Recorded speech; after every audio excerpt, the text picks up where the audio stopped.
सातोटी कारणरू आपण परिवार जो पैतृक संपत्ति रही से संपत्ति आपण को भाग न मिल पारे। अर्थात आमे पूर्व जानिछे जे पैतृक संपत्ति रे साधारणतः आज एन को पर्सनरी हिसाब रे प्रत्येक पुओ एवं झीर भाग आसीबा अनिवार्य। किंतु एमिति किछि सातोटी कारण रही जो कारण पाई आपण परिवार एक सदस्य हेले मध्य पैतृक संपत्ति भाग पाई पारु नाहंती।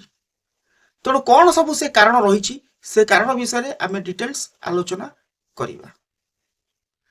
सर्वप्रथमे आपण मानक वेलकम करुछि आमर एई चैनल को आशुतोष लॉ ट्यूटोरियल। आशा करुछि महाप्रभु श्री जगन्नाथ कृपारु आपण माने भले थिबे, मु मध्य भले अछि। पूर्ण वीडियोटी केवल आईनगत सचेतन पाई उद्दिष्ट अटे, किंतु कौनसी व्यक्तिगत परामर्श पाई कि नुह। आपण एमिति कौनसी प्रॉब्लम रे फेस कले आपण निश्चिंत एडवोकेट को सहित कंसल्ट करंतु। फ्रेंड्स, आपण पूर्व मध्य जानिचंती जे संपत्तिर प्रकृति, तार दलील एवं प्रयोज्य आईन को आधार करी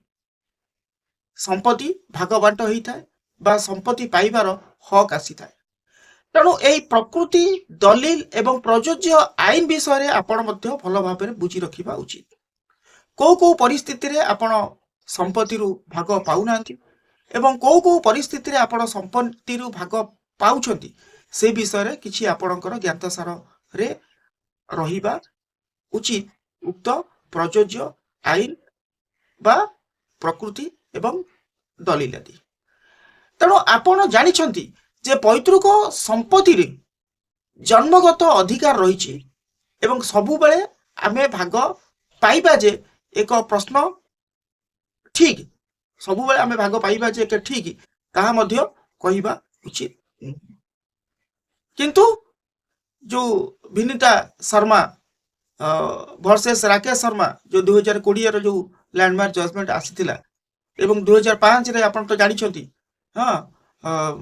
हिंदू सक्सेशन एक्ट रो जो मेजर अमेंडमेंट हेतिला जेउठी झियो माने मध्य बाय बर्थ एज एन को पर्सनल हिसाब रे ताको काउंट करा जिवो एवं से माने मध्य ताकर पैतृक संपत्ति रो अधिकार पाइबे। ए विषय प्राय आपण माने निश्चित अवगत थिबे। झियो माननकु अधिकार पाइबे ही पाइबे, किंतु को परिस्थिति रे पाइबे नाही, को परिस्थिति रे पाइबे से विषय रे आपण जानिबा निहाती आवश्यक। तेणु एही वीडियो रे आमे आलोचना करिबा कौन सब रही सातोटी कारण जा फल आपण पैतृक संपत्ति भाग पाइबारे वंचित होउछंती एवं ता सहित किछि प्रैक्टिकल एग्जांपल मध्य नेबा। सेक्शन आड़कू स्कीम थ्रू करिबा, देखिबा कौन सेक्शन कहूछि एवं जदि आमे कहिबा किछि हॉनरेबल सुप्रीम कोर्ट रो लैंडमार्क जजमेंट से रिगार्डिंग कौन सब रखिछि मंतव्य से विषय रे मध्य आमे आलोचना करिबा। ओके फ्रेंड्स, तेणु पूर्वपुरुष ठारू आसुथिबा संपत्ति को आमे पैतृक संपत्ति बोली कहिताउ, किंतु आपणको मनरे गोटे धारणा थिबो जे बापांकर संपत्ति को आमे पैतृक संपत्ति बोली भाबी नै थाउ। बापांकर संपत्ति को पैतृक संपत्ति बोली भाबिबा फ्रेंड्स संपूर्ण भूल। कारण पूर्वपुरुष जो संपत्ति आसी थाए ताकू आमे पैतृक संपत्ति बोली धरी नेबा दरकार।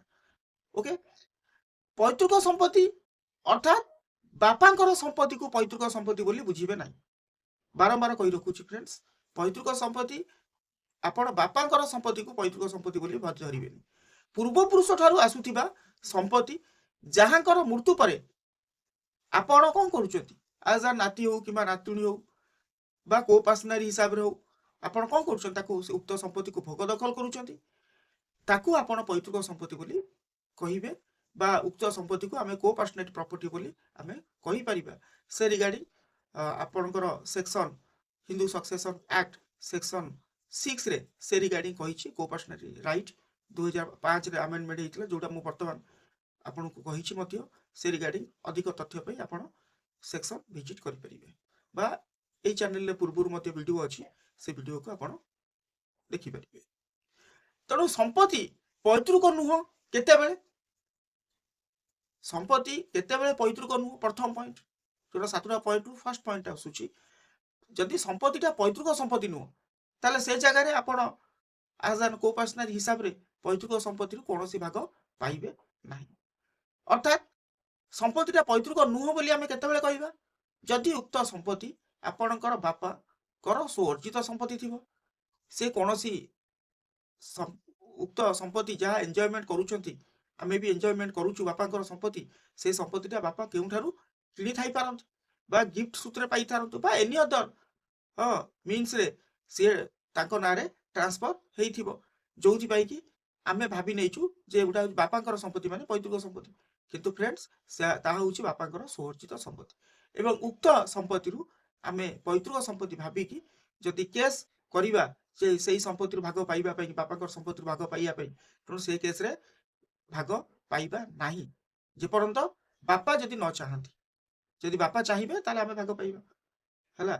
बापा चाहिए ताको स्वअर्जित संपत्ति से काहा को भी देई परिबे आपण तीन भाई भौणी भितरु आपण को जदि भल पाउथबे ताले से जगह आपण को भी संपूर्ण देई पारती से अलगा कथा किंतु आमे अधिकार साब्यस्त करी कि बापांकर किणा संपत्ति उपरे भाग को पाइबा पाई कि कोर्ट रे केस फाइल कले मध्य कोर्ट आम केस आम जो फाइल करथिबा केस आम सपोर्ट को आनिबो नाही। फ्रेंड्स सेकंड पॉइंट हला जदि पूर्वरु आपणकर वैध पार्टीशन होई सारिछि वैध मीन्स ठीक ठाक जदि पूर्वरु आपणकर आईन संगत पार्टीशन सरिछि ताले से केस रे मध्य आपण पुनर्बार पार्टीशन पाई कि बा भाग पाइबा पाई कि आपण कोर्ट रो आश्रय नेले भी आपण को फॉर रे केस आसीबो नाही जदि आईन अनुसार पूर्वरु बंटन होई सारिछि साधारणतः पुणी सही संपत्ति को आपण भाग पाइबा पाई कि दाबी करिवे ना जोथि पाई कि कोन आपण पैतृक संपत्ति रु भाग रु पाई सारिछंती आउ थरे पाइबा पाई कि आपण हक करि परिबे नाही। एवं तृतीय पॉइंट हला जदि जणे वैध उत्तराधिकारी नुह तार से लीगल हियर नुह आईन अनुଯାयी एवं से केस रे से मध्य संपत्ति पाइबो जो व्यक्तिंकर आईन अनुଯାयी उत्तराधिकारी आसुनी से संपत्ति पाइबा पाई कि दाबी करि परिबो नाही। नेक्स्ट कथा जदि कहबा 4 नंबर पॉइंट ताले रिलिंग्विश डीड बा आपण कहि पारंती रिलीज डीड जोटा रिलिंग्विशमेंट डीड बा रिलीज डीड बोली आपण कहि पारंती माने छाडी देबा भाग छाडी देबा जदि आपण वन्स थरे आपण स्वेच्छा रे आपणकर भाग वैध अनुसार बा वैध दलील प्रस्तुत करी कि छाडी दैछंती एवं ताकू जदि पूर्ण थरे पाइबा पाई कि आपण दाबी करिवे ताले से जगह रे पाइबा कष्टकर मध्य होइता रिलीज डीड मीन्स आपण भाग ऑलरेडी छाडी दैछंती वैध दलील प्रस्तुत करी कि बा निजर स्वेच्छा रे तेणु से परिस्थिति रे जदि आउ थरे आपण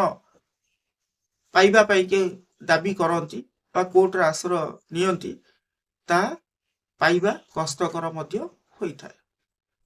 एवं 5 नंबर पॉइंट कहला जदि विल किबा वासियत करा जाइछि ओके फ्रेंड्स विल रो प्रभाव जोड़ा कहूछि जदि संपत्ति स्वअर्जित एवं वैध विल तातिर अछि तेबे ताहार प्रभाव विल रो शर्त अनुसार पड़ी पारे बा निर्भर करि पारे तेणु से परिस्थिति रे आपण से संपत्ति स्वअर्जित संपत्ति किंबा पैतृक संपत्ति से विषय रे आपण को जानिबा को पड़िबो। एवं नेक्स्ट पॉइंट कथा कहिला जदि आईन अनुଯାयी अयोग्यता आपण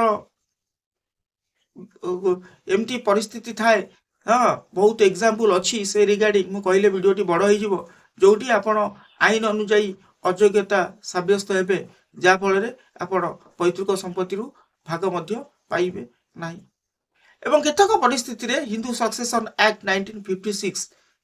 रे ए रिगार्डिंग सेक्शन जदि आमे कहिबा 25 रु 28 वर्णना करूची जेमति पूर्वरु मध्य गोटे वीडियो करथली जने तार रिलीजन छाडी दउची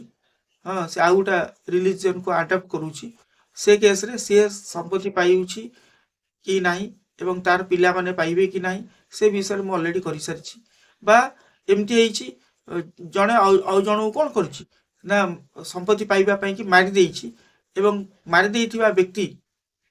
ସେ ତାର ପୈତୃକ ସମ୍ପତ୍ତିରୁ ଭାଗ ପାଇବ କି ନାହିଁ। ତେଣୁ ସେ ବାବଦରେ ଭିନ୍ନ ଭିନ୍ନ ତଥ୍ୟ ରହୁଛି। ଆପଣଙ୍କୁ ତ ପୂର୍ବରୁ ମୁଁ କହିଛି କ'ଣ ନା ସେ ସମୟର ଆଇନ ଏବଂ ସ୍ୱାଭାବିକ ପରିସ୍ଥିତି କୁ ନଜର ରଖିକି କୋର୍ଟ ଡିସାଇଡ୍ କରିଥାଏ। ତେଣୁ ଏହିସବୁ ପରିସ୍ଥିତି ଯୋଉଟା ମୁଁ କହିଲି ଆପଣଙ୍କୁ 25ରୁ 28 ଭିତରେ ଯୋଉ ହିନ୍ଦୁ ସକ୍ସେସନ୍ ଆକ୍ଟ ସେ ବାବଦରେ ଆପଣ ଯଦି ଜାଣିପାରିବେ ତାହେଲେ ବହୁତ ପରିସ୍ଥିତିରେ ମଧ୍ୟ ଅଯୋଗ୍ୟତା ବିଷୟରେ ବର୍ଣ୍ଣନା କରାଯାଇଛି, ଯାହାଫଳରେ ଆଇନ ଅନୁଯାୟୀ ଆପଣ ସମ୍ପତ୍ତିର ଭାଗଦଖ ପାଇବେ ନାହିଁ। ଏବଂ ନେକ୍ସଟ ଲାଷ୍ଟ ପଏଣ୍ଟଟା ଭେରି ଇମ୍ପୋର୍ଟାଣ୍ଟ ଯେ ଭୁଲ ଧାରଣାରେ ମାମଲା ଯଦି ଆପଣ କରିବେ, ଅର୍ଥାତ୍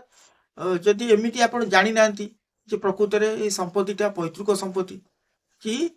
ବାପାଙ୍କର ସୁଅର୍ଜିତ ସମ୍ପତ୍ତି, ବା ଏମିତିଆ ପରିସ୍ଥିତିରେ ଆପଣ ଯଦି ଗୋଟେ ପାରିବାରିକ ସମ୍ପତ୍ତିକୁ ପୈତୃକ ସମ୍ପତ୍ତି ବୋଲି ଭାବିକି ଆପଣ ଭାଗ ପାଇକି ଯଦି କୋର୍ଟରେ କ୍ଲେମ୍ କରିଥାନ୍ତି ତାହେଲେ ସେ ଜାଗାରେ ମଧ୍ୟ ଆପଣଙ୍କୁ ଭାଗ ପାଇବା କଷ୍ଟ ସାବ୍ୟସ୍ତ ହୋଇଥାଏ। ଓକେ ଫ୍ରେଣ୍ଡସ୍, ଆଉ ଆପଣ ତ ଜାଣିପାରିଛନ୍ତି ଯେ କୋପାସନାରୀ ପ୍ରପର୍ଟି ବାଇ ବାର୍ଥ ଅନୁସାରେ ଝିଅମାନଙ୍କର ମଧ୍ୟ ହକ୍ ଅଛି, ଯୋଉଟା ପୂର୍ବରୁ ମୁଁ ଆପଣଙ୍କୁ ଲ୍ୟାଣ୍ଡମାର୍କ ଜଜମେଣ୍ଟ କହିଥିଲି, ଯୋଉଟା ହେଉଛି Binita Sharma versus Rakesh Sharma landmark judgement. ଏମିତି ଇଣ୍ଟରେଷ୍ଟିଂ ଭିଡ଼ିଓ ଦେଖିବା ପାଇଁ କି ଆମର ଏଇ ଛୋଟିଆ ଚ୍ୟାନେଲକୁ ଲାଇକ୍ ସେୟାର ସବସ୍କ୍ରାଇବ୍ ଆଉ କମେଣ୍ଟ କରନ୍ତୁ। ନୂଆ କରି ଆସିଥିଲେ ଅଲ୍ ଦି ବେଲ୍କୁ ହିଟ୍ କରନ୍ତୁ, ଯାହାଫଳରେ ଭିଡ଼ିଓ ଅପଲୋଡ଼ କରୁ କରୁ ସର୍ବପ୍ରଥମେ ତାର ନୋଟିଫିକେସନ୍ ପାଇଯିବେ। ଜୟ Jagannath, have a sweet day, thanks for watching my video, rest to meet.